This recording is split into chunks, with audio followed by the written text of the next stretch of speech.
My daughter can't even pay her own bills. She's always been a useless dreamer, my parents said while testifying in court. The judge stopped, looked directly at my mom, and replied, "She's been a senior surgeon for nearly 10 years." The courtroom went completely quiet as my parents' faces turned pale. You know, sometimes life throws you a curveball so outrageous, so deeply unjust, that it forces you to confront the very people who were supposed to love you most.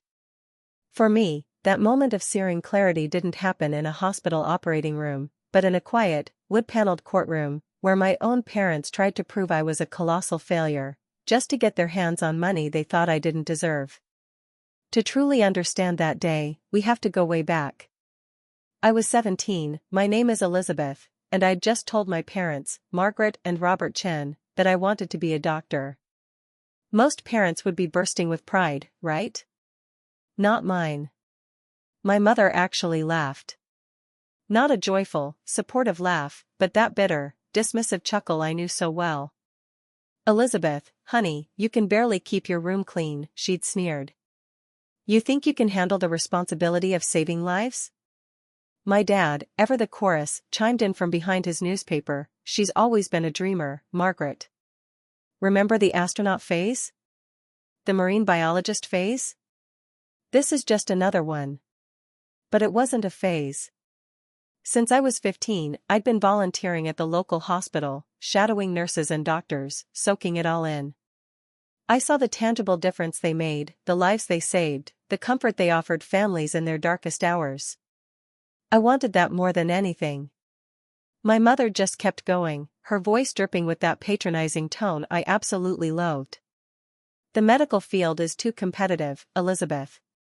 You need perfect grades, perfect test scores, perfect everything. You're a B student at best. Be realistic." And then my dad, finally lowering his paper, sealed it. "Your mother's right. Why don't you consider something more attainable? Maybe teaching or nursing. Those are respectable jobs for someone with your limitations." Limitations. That word pierced me right to the bone. They had no idea how much it hurt. My parents weren't poor, but they weren't exactly rolling in money either. Dad was a middle manager, Mom a part-time bookkeeper. They were comfortable, but obsessed with projecting an image of success to their friends and neighbors. And a daughter who was just average didn't fit that carefully curated picture. My older brother, Jake? He was their golden child. Valedictorian, debate team captain, full scholarship to a prestigious university for business. He was everything they wanted. I was just the disappointing afterthought. When I insisted I was serious about medical school, they flat out refused to help me. "We're not wasting money on your impossible dreams," Mom declared. "Jake needs our support for his MBA. At least his goals are realistic." So, I did it myself. I practically lived in the school library, researching pre-med programs, scholarships, student loans. I dragged my GPA from a 3.2 to a 3.8 by sheer force of will, fueled by late-night study sessions. I took the SATs 3 times until I got a score I could be proud of. When the acceptance letter to State University's pre-med program arrived, along with a partial scholarship, I was ecstatic. I burst into the living room, waving the letter. I got in. State University accepted me for pre-med, and I got a scholarship. My mother barely looked up from the TV. "That's nice, dear. Don't forget to take out the trash." My father was a bit more engaged, but equally dismissive. "State University? Elizabeth, that's not exactly Harvard. And pre-med doesn't mean you'll actually become a doctor. Most students wash out in the first 2 years. But I got a scholarship." I pleaded, desperate for any shred of acknowledgement. "Partial scholarship," Mom corrected, her tone still flat.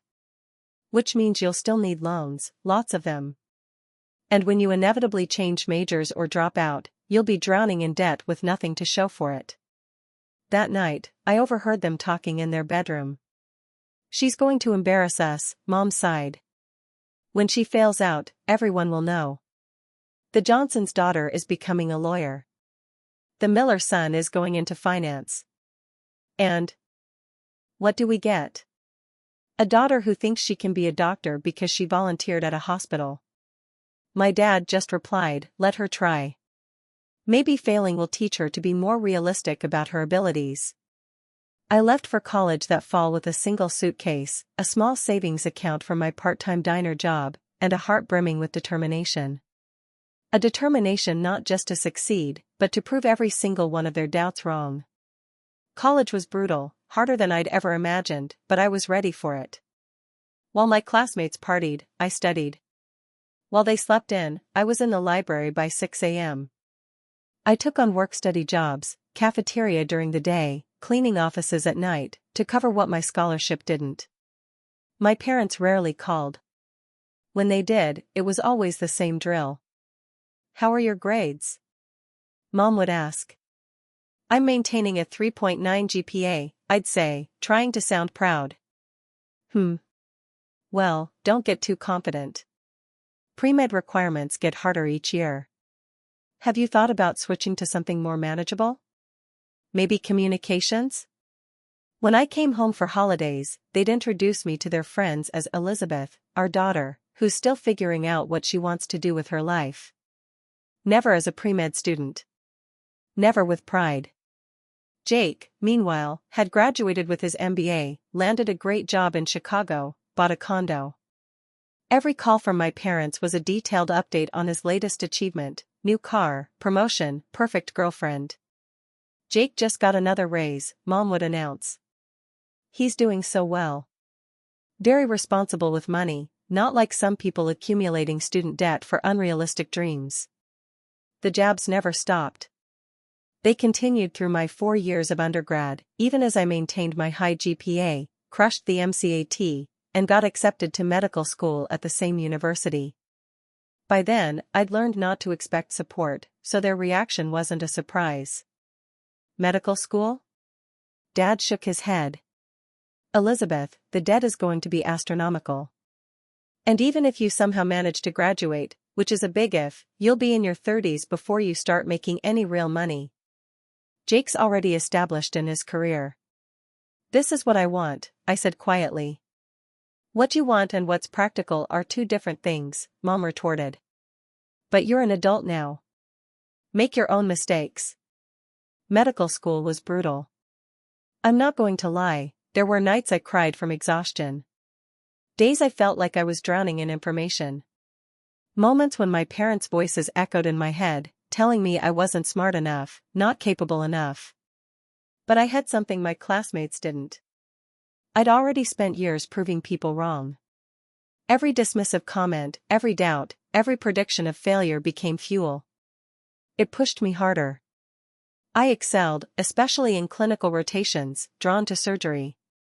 The precision, the immediate impact, the life and death decisions, they spoke to me. My supervisors noticed my aptitude, actively encouraging me to pursue surgical specialties. During my 3rd year, I called home, excited to share that I'd been selected for a competitive surgical rotation at the university's teaching hospital. That's nice, Mom said distractedly. I could hear the TV in the background. Oh, Jake just closed a huge deal at work. They're sending him to London for a month. I stopped calling home regularly after that. After medical school, I matched into a general surgery residency at Metropolitan General Hospital, one of the most prestigious programs in the state. 5 years of hellish weeks, constant learning, and slowly taking on more responsibility. It was everything I dreamed of, and more exhausting than I'd ever imagined. My parents came to my medical school graduation, but they seemed more interested in networking with other families than celebrating my achievement. I overheard my mother talking to another parent. Yes, Elizabeth finally finished her degree. Though she's not really a doctor yet, she has to do residency, which is basically more school. Jake, our son, he's already making 6 figures in business consulting. The familiar sting hit me, but I pushed it aside. I had work to do, lives to learn how to save, and a career to build. During residency, I met David. He was another surgical resident, and he understood the brutal demands of our profession. We bonded over late-night surgeries, shared Chinese takeout between cases, and the unspoken understanding that our careers would always demand sacrifice. Our relationship almost didn't happen. I was so focused on proving myself, I barely had time for anything else. But David was persistent. He asked me out 3 times before I finally agreed to coffee. That coffee turned into a 4-hour conversation about everything from surgical techniques to our shared love for terrible medical dramas that got everything wrong. You know, he'd said, I've never met someone who's as passionate about surgery as I am. It's refreshing. I laughed. Most people think I'm obsessed. He simply replied, most people don't understand what it takes to save lives. David came from a supportive family, teachers who'd always encouraged his dreams, even if they worried about the stress.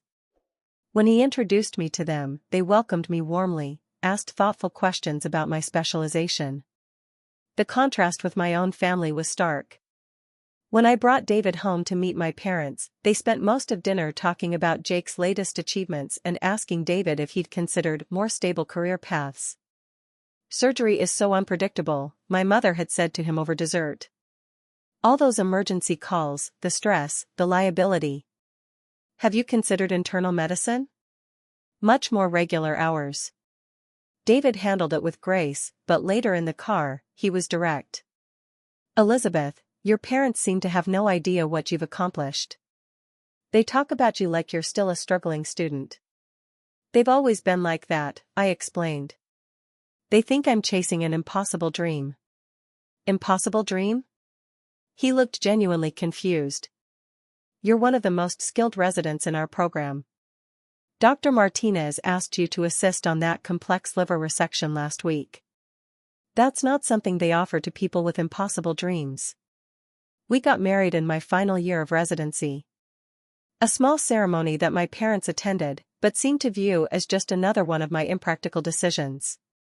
The wedding was held in the hospital chapel, partly for convenience, but also because the hospital had truly become more of a home to us than anywhere else. Doctors marrying doctors, Mom had said to her sister at our reception. They'll never see each other. It's not practical. What she didn't understand was that we did see each other, during surgeries, in the break room at 3 a.m., stealing kisses in empty hallways. Our relationship worked precisely because we both understood the demands of our profession. After our wedding, I threw myself even deeper into my work. I was determined to secure the best possible position as an attending.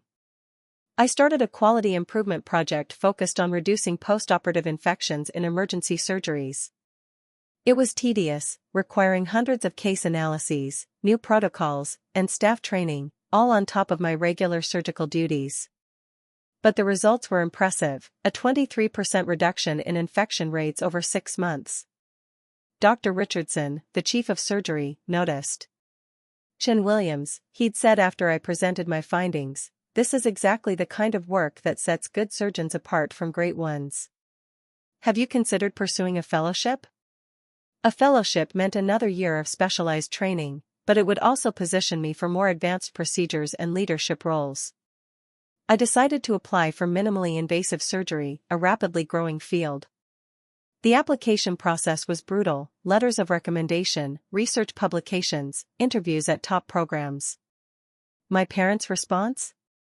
Predictably negative. More school? Dad had scoffed. Elizabeth, when are you going to start actually working and earning money? I am working, I explained. Residents are paid, and fellows are paid too. This is how medical careers progress. Jake's been making a real salary for 3 years now, Mom pointed out. He's building equity, saving for retirement. You're still essentially a student. I tried to explain that medical training was longer but led to higher earning potential, but they weren't interested. To them, Jake's immediate post-college success was more impressive than my methodical progression through one of the most challenging career paths imaginable. I was accepted into the fellowship program at Metropolitan General, which meant I could continue working with the team that had trained me.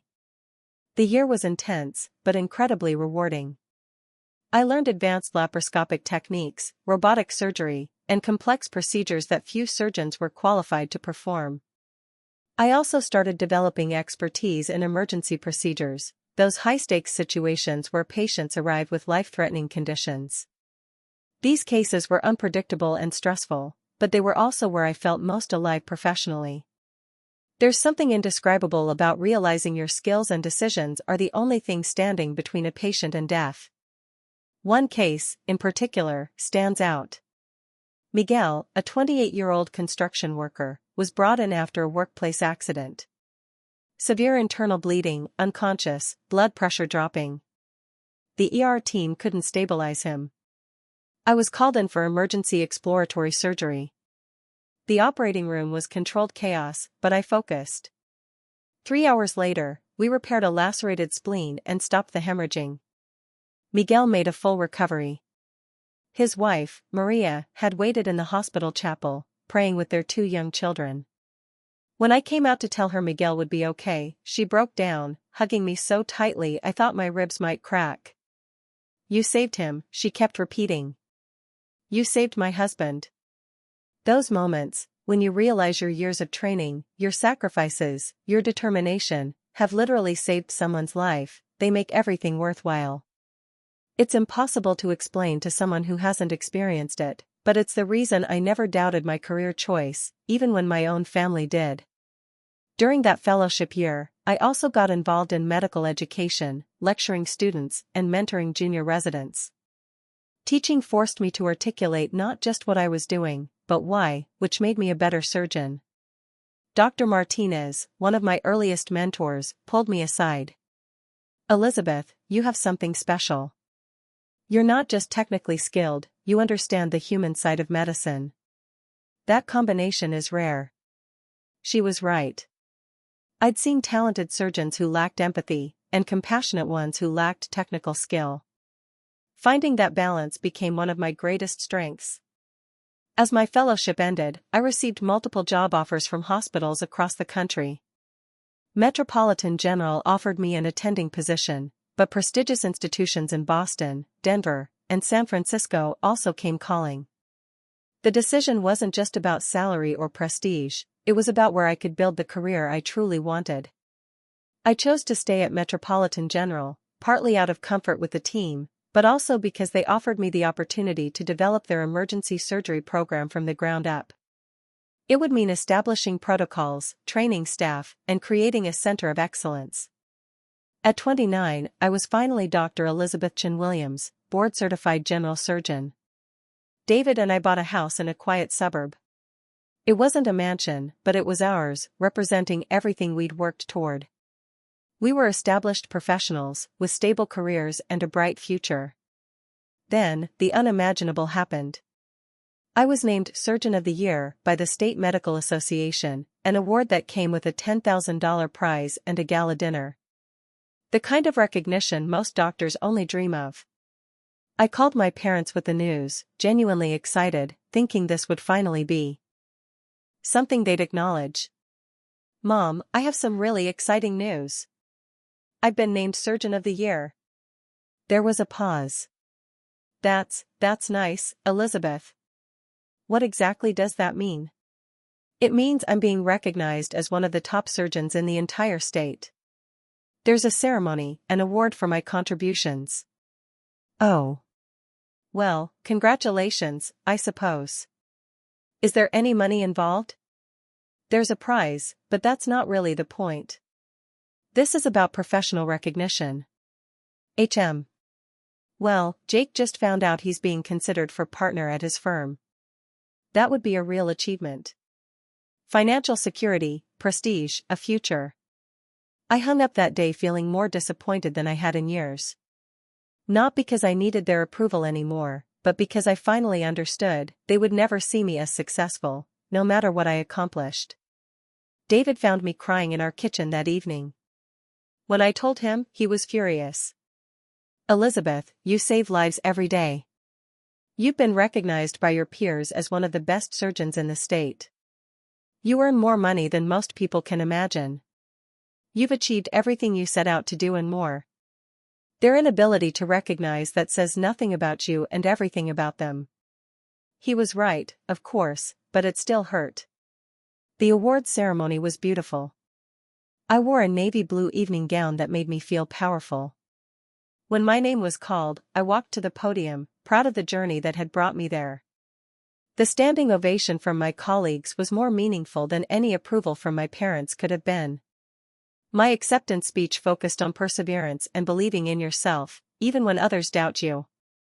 I didn't mention my parents directly, but the theme was clear to anyone who knew my story. Sometimes, I said to the audience, the people who believe in us least are the ones who motivate us most.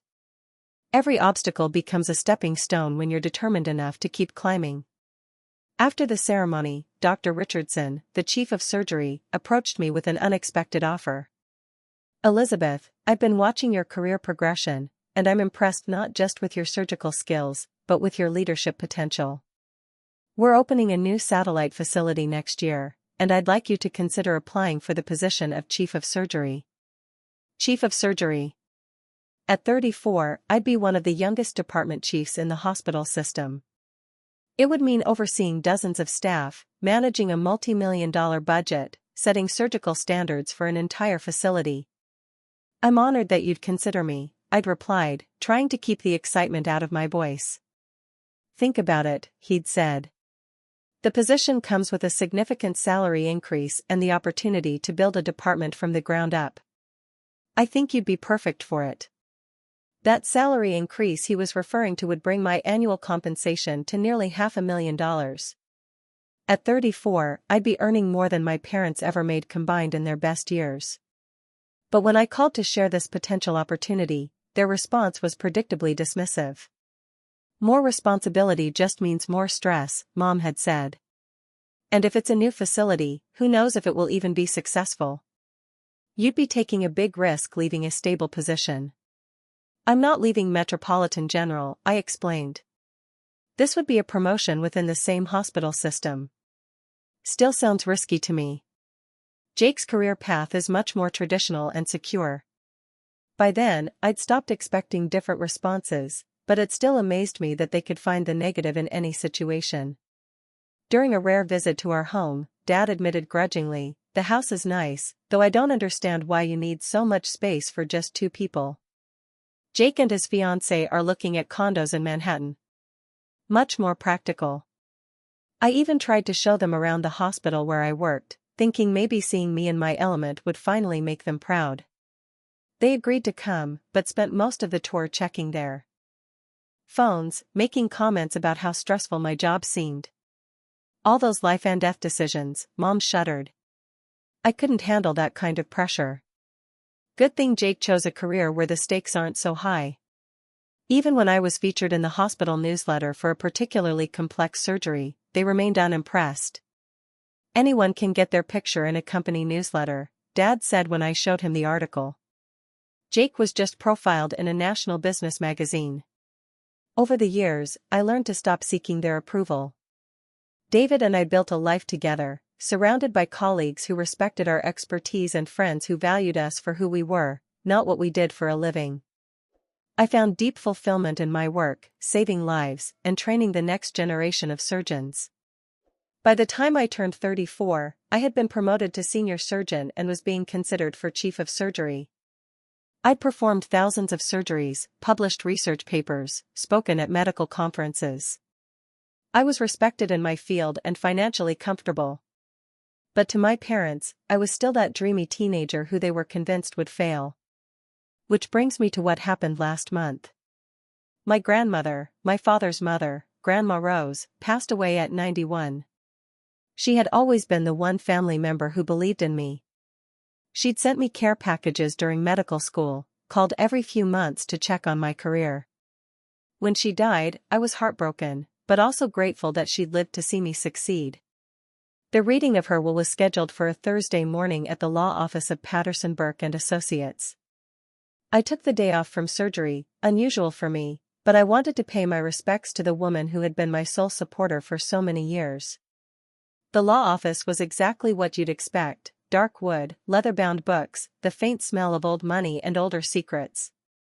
The lawyer, Mr. Patterson, a distinguished man in his 60s, had handled our family's legal affairs for decades. Present were my parents, Jake and his wife Jessica, my Aunt Linda, Dad's sister, Uncle Tom, Mom's brother, and me. We sat around a large conference table as Mr. Patterson reviewed the documents. Grandma Rose, it turned out, had been far more well-off than any of us realized.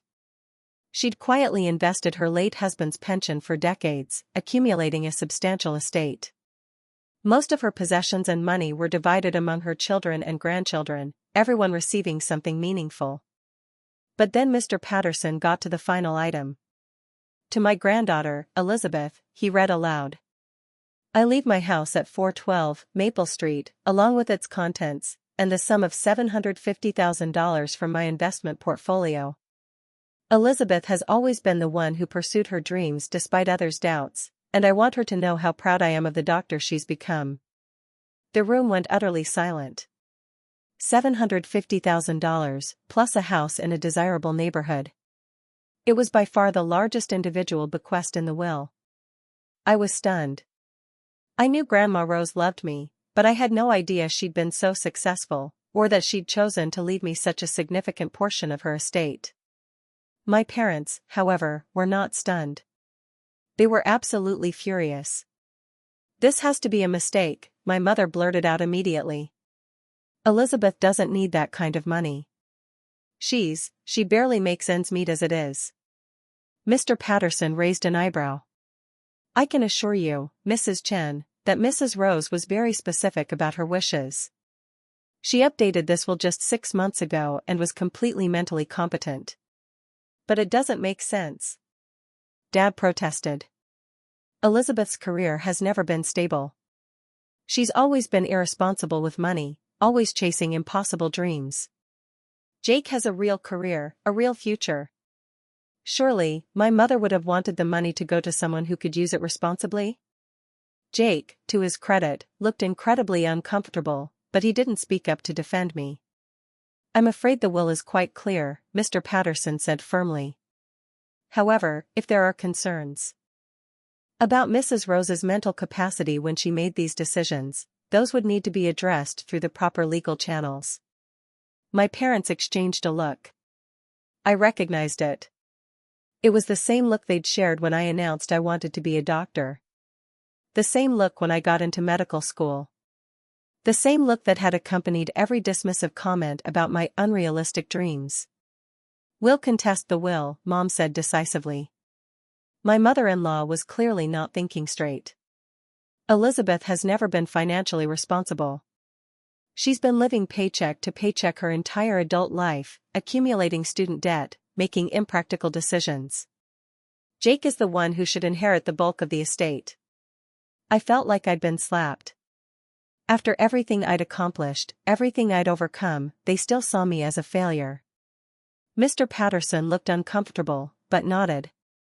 That's your right, of course, but I should warn you that contesting a will is expensive and time-consuming, and Mrs. Rose was very thorough in documenting her reasons for her decisions.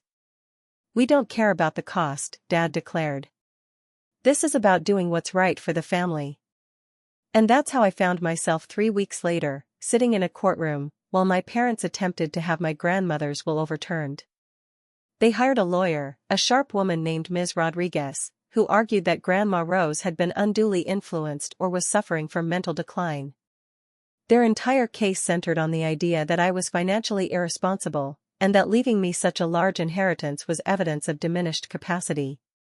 My parents took the witness stand and systematically tore apart my life and career. Your Honor, my mother said, her voice taking on that familiar patronizing tone, my daughter has always been a dreamer, completely unrealistic about her abilities and prospects. She accumulated massive student loans for an impractical career path, and she's never been able to manage money responsibly. Can you elaborate on what you mean by impractical career path? Ms. Rodriguez asked. She insisted on pursuing medical school despite not having the grades or aptitude for it, Mom replied. We tried to guide her toward more realistic options, but she refused to listen. She's been struggling financially ever since. Always borrowing money, never able to pay her own bills.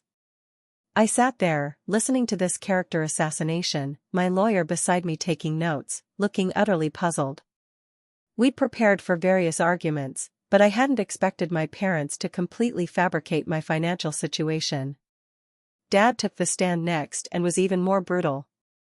Elizabeth has never been able to support herself, he testified. My daughter can't even pay her own bills. She's always been a useless dreamer. She lives beyond her means, makes impractical decisions, and has no understanding of financial responsibility. My mother was clearly not thinking clearly when she decided to leave such a large sum to someone who would inevitably waste it. Useless dreamer. Those words hit me like a physical blow. After everything I'd achieved, after proving them wrong at every single step, that's how they still saw me. Jake testified as well, though he was less harsh. He focused on Grandma Rose's age, suggesting she might have been confused about my actual financial situation. Elizabeth has always struggled, he said carefully. I think Grandma Rose might have thought she needed help more than she actually does, though I'm not sure she really understood Elizabeth's situation. Throughout all of this, I noticed something crucial. No one had actually asked about my current job, my current financial situation, or my current life. They were all operating on assumptions and outdated information, painting a picture of me that was 15 years out of date. When it came time for my defense, my lawyer, Mr. Thompson, stood up with a slight smile. Your Honor, I'd like to call Dr. Elizabeth Chin Williams to the stand. Even the way he said doctor seemed to surprise my family. I took the stand, my hands trembling slightly. This wasn't a medical emergency where I was confident and in control. This was my family trying to prove I was a failure, and it hurt more than I'd expected. Mr. Thompson started with basic questions about my background and education. As I described my journey through medical school, residency, and into my current position, I could see my family's expressions shifting, from confident to confused, then to visibly concerned. Dr. Chin Williams, Mr. Thompson said, could you please tell the court about your current position? I'm a senior surgeon at Metropolitan General Hospital, I replied. I specialize in general surgery and trauma surgery. I've been in practice for almost a decade now. I saw my mother's face go pale. Dad looked like he'd been punched in the stomach. And what does your work involve? Mr. Thompson continued. I perform complex surgical procedures, supervise residents and medical students, conduct research, and serve on several hospital committees. I'm currently being considered for promotion to Chief of Surgery at our new satellite facility. Can you describe your typical schedule? I typically work 60 to 70 hours per week. I'm on call several nights a month for emergency surgeries. I also lecture at the medical school and have published research in several peer-reviewed journals. My parents were staring at me like they were seeing me for the very first time.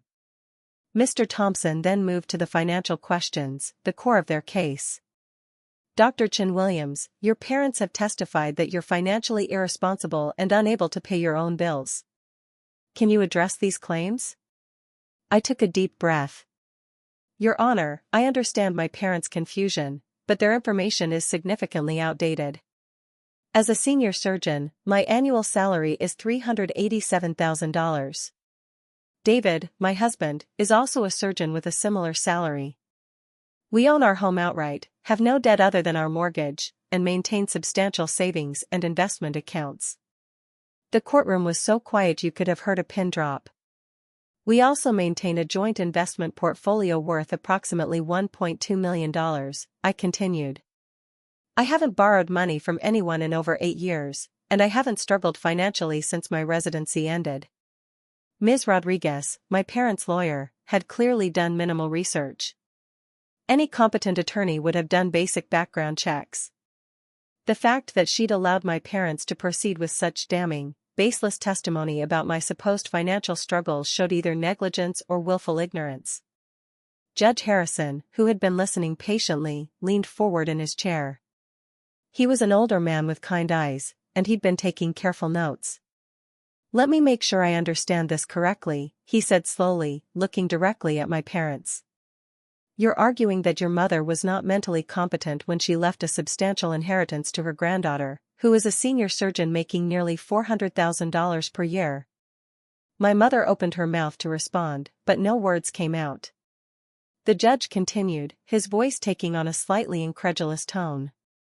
Your testimony is that Dr. Chin Williams is financially irresponsible and cannot pay her own bills, but she's been a senior surgeon for almost a decade. The entire room fell silent as my parents' faces went completely pale. Judge Harrison looked back at his notes, then at me, then at my parents again. Mrs. Chen, Mr. Chen, when was the last time you actually discussed your daughter's career or financial situation with her? My parents looked at each other helplessly. We. My mother stammered. It's been several years, Your Honor, Dad finally admitted. I see. The judge's tone was dry.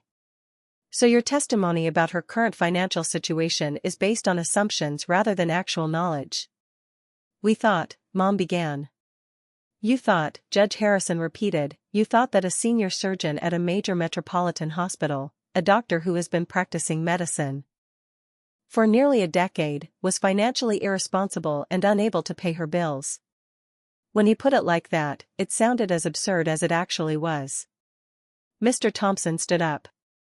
Your Honor, I'd like to submit additional evidence of Dr. Chin Williams' financial stability and professional standing. He handed over bank statements, tax returns, my employment contract, performance reviews from the hospital, and glowing letters of recommendation. The evidence painted a clear picture of a successful, financially stable professional who was well regarded in her field. Judge Harrison reviewed the documents while the courtroom remained silent. My parents looked like they wanted to disappear into their chairs. Finally, the judge looked up. Based on the evidence presented, I find no grounds to contest this will. Mrs. Rose was clearly of sound mind when she made her decisions, and her reasoning for leaving a substantial inheritance to a successful, financially stable granddaughter is entirely logical. The will stands as written. He paused and looked directly at my parents. I would strongly encourage this family to have some honest conversations about current realities rather than operating on outdated assumptions. The gavel came down. It was over. As we filed out of the courtroom, my parents approached me hesitantly. Elizabeth, my mother said quietly.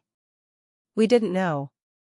I mean, we thought you thought I was still the struggling medical student from 15 years ago, I finished for her. You never asked about my life, my career, or my success. You were so invested in proving I was a failure that you never noticed I'd actually succeeded. Dad looked ashamed.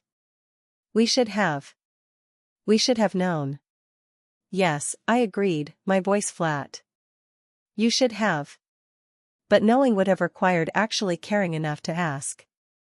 Jake approached us, looking embarrassed. Elizabeth, I'm sorry. I should have spoken up. I should have defended you. Yes, I said simply. You should have. I walked out of that courtroom with my inheritance secure, but more importantly, with a sense of vindication I'd never expected to feel. My parents had spent decades telling me I would fail, and they'd been so convinced of their own narrative that they'd never bothered to notice that I'd actually succeeded beyond their wildest dreams. The money from Grandma Rose was generous, but for someone with my income, it wasn't life-changing. What mattered was that she'd seen me for who I really was, not who my parents thought I should be. In the weeks that followed, my parents made several awkward attempts to repair our relationship. They called more frequently, asked about my work, even visited the hospital to see me in action. It was clearly uncomfortable for them to confront how wrong they'd been. Mom, especially, seemed shaken. I don't understand how we got it so wrong, she said during one of our phone conversations. How did we not know you were so successful? You never asked, I replied honestly. Every conversation we've had for the past decade has been about Jake's achievements or your assumptions about my failures. You never once asked about my salary, my position, or my accomplishments. We thought we knew, she said weakly. You thought you knew because it fit the story you'd already decided about me, the struggling dreamer who would never amount to anything. The relationship with my parents is still strained, and I don't know if it will ever fully recover. Years of dismissal and criticism can't be erased with apologies and awkward attempts at conversation. But there's something to be said for the moment when people who have underestimated you your entire life are forced to confront the reality of your success. David and I are using part of Grandma Rose's inheritance to establish a scholarship fund for students from working-class families who want to pursue medical careers. We're calling it the Rose Chin Memorial Scholarship for Dreamers, because sometimes the dreamers are the ones who see possibilities that others can't imagine. And sometimes, the people who believe in you the least are the ones who end up being most wrong about who you'll become. As for my parents, they're slowly learning to see me as I actually am, rather than as they always assumed I would be. It's a process, and not always a comfortable one for any of us. But that moment in the courtroom, when Judge Harrison looked at my mother and said, "She's been a senior surgeon for almost a decade, will stay with me forever." It was the moment when 15 years of doubt, dismissal, and diminished expectations finally met the undeniable reality of who I'd become. Sometimes the sweetest revenge isn't something you plan. Sometimes it's just living your life so successfully that the people who doubted you are forced to confront their own misconceptions. And sometimes, justice comes in the form of a judge who can't believe anyone would consider a successful surgeon to be financially irresponsible. The irony isn't lost on me that my parents went to court to prove I was a failure, and ended up creating the most public vindication of my success they could have possibly arranged.